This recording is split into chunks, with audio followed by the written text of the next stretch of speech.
Team India is back.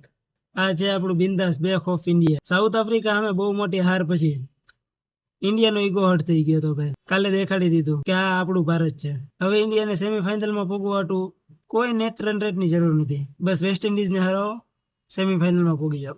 કાલની મેચની વાત કરવી તો middle order, finishing, top order કાલે બધા આવેલા છે. સંજુ સેમસંગના 24 run. Abhishek Sharma is back. Abhishek શર્માના 55 રન. એનો ઈગો સાઈડમાં મૂકીને 55 રન માર્યા. પણ અભિષેક શર્મા ઇઝ બેક. પછી કે ઈશાન કિશનના 38 રન હોય, સૂર્યકુમાર યાદવના 33 રન હોય 13 જ બોલમાં, હાર્દિક પાંડ્યાના 50 રન અને ફિનિશિંગ તિલક વર્મા 16 જ બોલમાં 44 રન, 275ની સ્ટ્રાઇક રેટથી ટોટલ ઇન્ડિયાને પોગાડી દીધું છે 256 રને, જે T20 વર્લ્ડ કપનો બીજો હાઈએસ્ટ સ્કોર છે.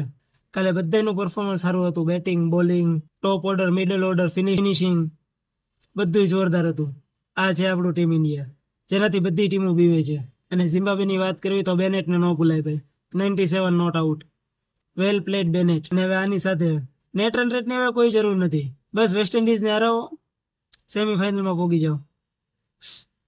પણ વેસ્ટ ઇન્ડિઝને હરાવવું એટલું આસાન નથી. અને વેસ્ટ ઇન્ડિઝનો રેકોર્ડ છે કોલકાતામાં. T20 વર્લ્ડ કપમાં હજી લગી હાર્યું જ નથી કોલકાતાની અંદર. કાંઈ નહીં, એ રેકોર્ડ તોડી નાખશું અને સેમીફાઇનલમાં પહોંચી જાઓ.